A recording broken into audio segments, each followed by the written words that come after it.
தாக்குதலா என்ற கோணத்திலும் விசாரணை நடைபெறுவதாகவும் ஒரு தகவல் வெளியாக இருக்கிறது. அதற்கான கோணம் அல்லது அதற்கான வாய்ப்புகள் இருக்கா சுசித்ரா? அதிகாரப்பூர்வ அறிவிப்பு எதையும் தற்பொழுது வரை குஜராத் மாநில காவல்துறையோ அல்லது டிஜிசிஏ உள்ளிட்ட விமான இயக்குநரக அமைப்பு இயக்குநரங்களோ அதிகாரப்பூர்வமாக இந்த தீவிரவாத. சுசித்ரா, இணைப்பிலே இருங்கள். இந்த விபத்து தொடர்பான கூடுதல் தகவல்களை நம்மோடு பகிர்ந்து கொள்வதற்காக ஏர் இந்தியாவினுடைய ஓய்வு பெற்ற பொது மேலாளர் திரு மோகன் நம்மோடு இணைப்பில் இருக்கிறார். அவரோடு பேசலாம். சார் வணக்கம். இந்த விமானம் புறப்பட்டு 10 நிமிடங்களில் விபத்திற்குள்ளாக இருப்பதாக தகவல் சொல்லப்படுகிறது. இந்த சமயம் என்ன நடந்திருப்பதற்கு வாய்ப்பு இருக்கிறது? இது இப்ப ஒண்ணு கெஸ்ஸே பண்ண முடியாதுமா. இப்ப நடந்தது என்னன்னாக்கா 2 பைலட் 10 கேபின் குரூ 242 பேசஞ்சர்ஸ் இருந்தாங்கிறது அபிஷியல் ஆயிருக்கு இப்போதைக்கு. ஓகே, அதுக்கப்புறம் பாம்பே டு லண்டன் 9 hours ஃபிளைட்ங்கிறதுனால அதுல ஃபுல் டேங்க் ஃபியூல் இருந்திருக்கும். ஓகே. ஸோ இப்போ லேட்டஸ்ட் இன்ஃபர்மேஷன் என்ன கிடைச்சதுனாக்க, இப்போ அந்த நார்மலா நம்ம வீட்டுல எல்லாம் ஃபயர் இன்ஜின் வருது இல்லையா, அந்த மாதிரி ஃபயர் இன்ஜின் இதுக்கு பண்ண முடியாது. ஏர்கிராஃப்ட் கிராஷ்க்கு we use something called specialised fire fighting equipment. எல்லா ஏர்போர்ட்லயும் இருக்கும், எல்லா ஸ்டேட்லயும் இருக்கு, நம்ம தமிழ்நாட்டிலயும் இருக்கு எல்லாத்துலயும். அந்த ஃபயர் சர்வீஸ் எக்யூப்மெண்ட் எல்லாம் போயிருக்கு இப்போ.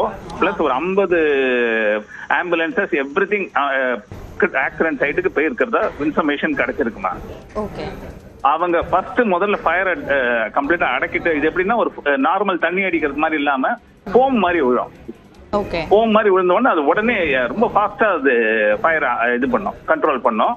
அதுக்கப்புறம் மொத்தமா என்னோட எஸ்டிமேஷன்ல 150க்கு ஆக்சிடென்ட்னாக்க மஸ்ட் பி சம்வேர் ஒரு 3:30க்கு அப்புறம் தான் எனி கிளியர் இன்ஃபர்மேஷன் கிடைக்கும். அதுக்குள்ள I am told crisis management group civil aviation மினிஸ்ட்ரியில ஆக்டிவேட் பண்ணிட்டாங்க. PMO is in touch.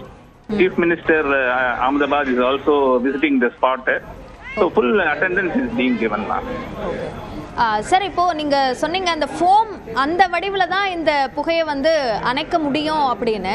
இப்போ அது நீங்க சொன்ன மாதிரி இப்போ 3:30 மணி வரைக்கும் ஆகுமா முழுமையாக அந்த தீயை கட்டுக்குள் கொண்டு வருவதற்கு?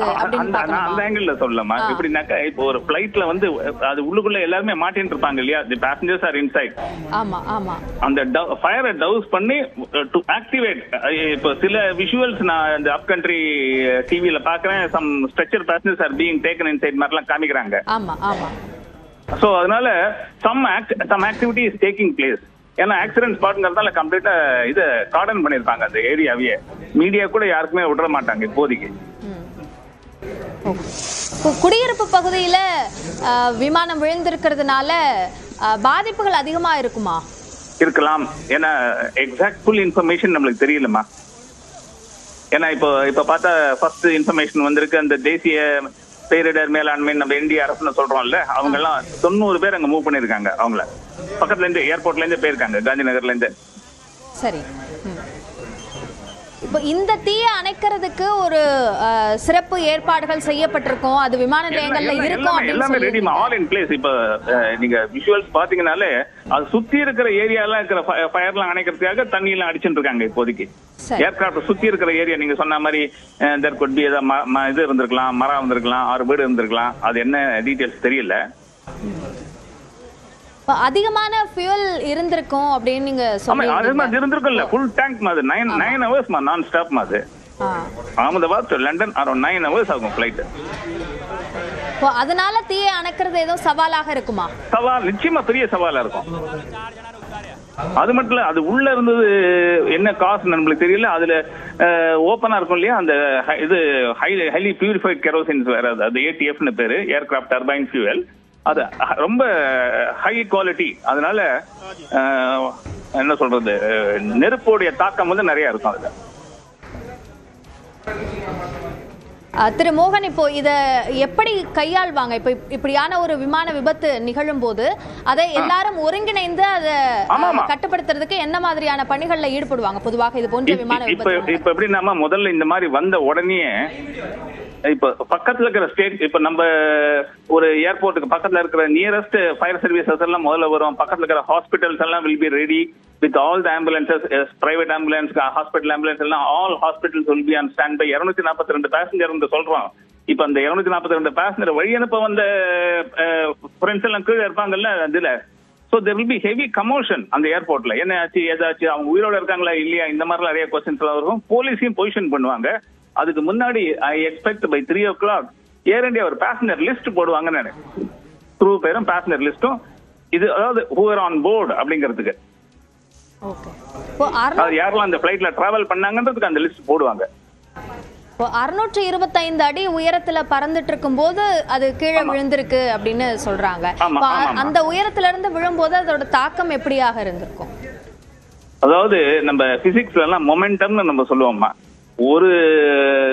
ஒரு கிலோ இருக்கிற ஒரு நான் உங்க கையில அப்படி போடுறதுக்கும் 100 கிலோமீட்டர் ஸ்பீட்ல நான் அதை போட்டேன்னா உங்களுக்கு 100 கிலோவோட இம்பாக்ட் வருமா.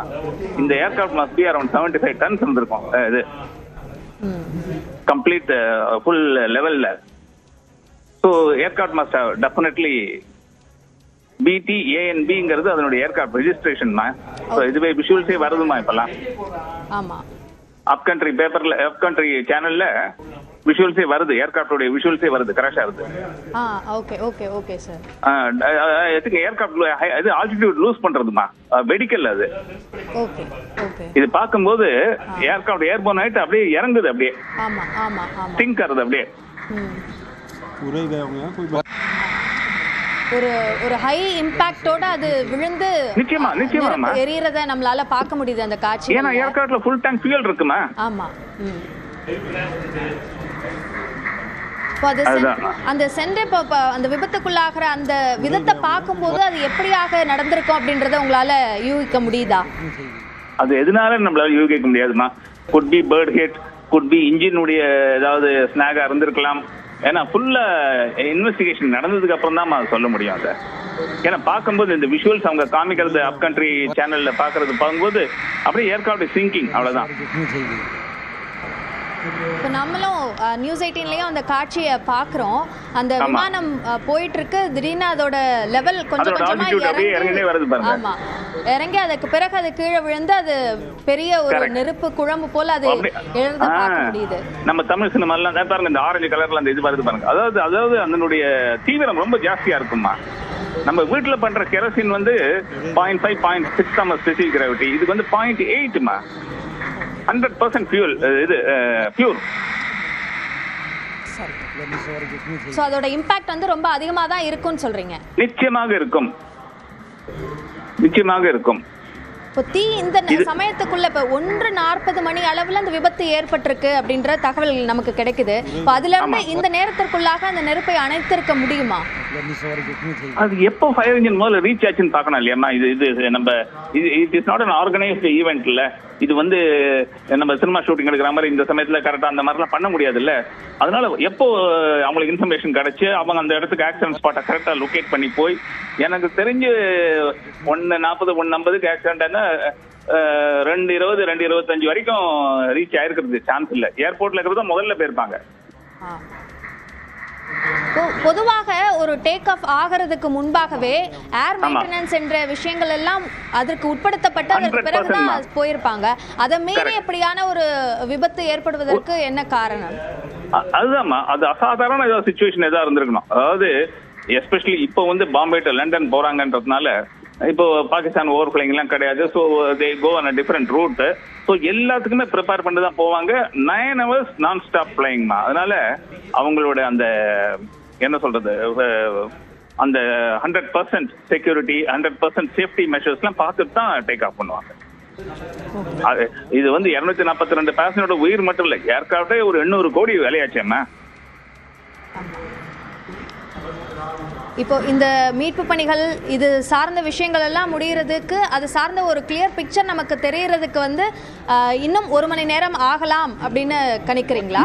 எனக்கு தெரிஞ்ச முதல் தகவல், அதாவது ஒரு 10 பேசஞ்சர் 10 பேசஞ்சர் பக்கத்துல இருக்கிற ஹாஸ்பிட்டலுக்கு வந்திருக்காங்க, அவங்க உயிரோட இருக்காங்க, பேர்ன்ஸ் இருக்கு, அந்த மாதிரி இன்ஃபர்மேஷன் எல்லாம் முதல்ல உங்களுக்கு வரத்துக்கே 3 மணி ஆயிடுமா. இப்ப மணி 2:40 ஆகுது, 3 மணி ஆயிடும். கிளியர் பிக்சர் எல்லாமே, ஏதாவது டெத் இருக்கா என்ன ஆச்சு அது எல்லாம் உங்களுக்கு 5 மணி ஆயிடுமா. ஓகே. ஸோ இது இந்த விபத்துக்கான காரணம் என்ன அப்படின்றது தெரிய வருவதற்கு எவ்வளவு அவகாசம் ஆகலாம்? ஏன்னா இல்ல இதுல வந்து இது ப்ரொசீஜர் இந்த இதனுடைய விபத்துடைய காரணம் நீங்க சொல்றீங்க இல்லையா, இந்த மாதிரி ஆக்சிடென்ட் ஆன உடனே விபத்தோட காரணம் வந்து நம்ம உடனே நம்ம ஒரு பஸ் ஆக்சிடென்ட் மாதிரியோ இல்லை ஸ்கூட்டர் ஆக்சிடென்ட் மாதிரியோ சொல்ல முடியாதுமா. ஏர்கிராஃப்ட்ல பிளாக் பாக்ஸ்னு ஒண்ணு இருக்கும். அந்த பிளாக் பாக்ஸ்ங்கிறது அந்த பின்னாடி ஏர்கிராஃப்ட் டெயில் இருக்கு இல்லையா, அந்த டெயிலுக்கு கீழே இருக்கும். அதுல வந்து 2 காம்பனன்ட், ஒன்னு சிவிஆர் கான்வர்சேஷனல் வாய்ஸ் ரெக்கார்டர், ரெண்டாவது flight data recorder. Conversational voice ரெக்கார்டர்ல அந்த பைலட் வந்து ஸ்டார்டிங்ல இருந்து அந்த கிராஷ் வரைக்கும் என்ன பேசினார் அப்படிங்கிறது ஃபுல் ரெக்கார்ட் ஆயிருக்கும்.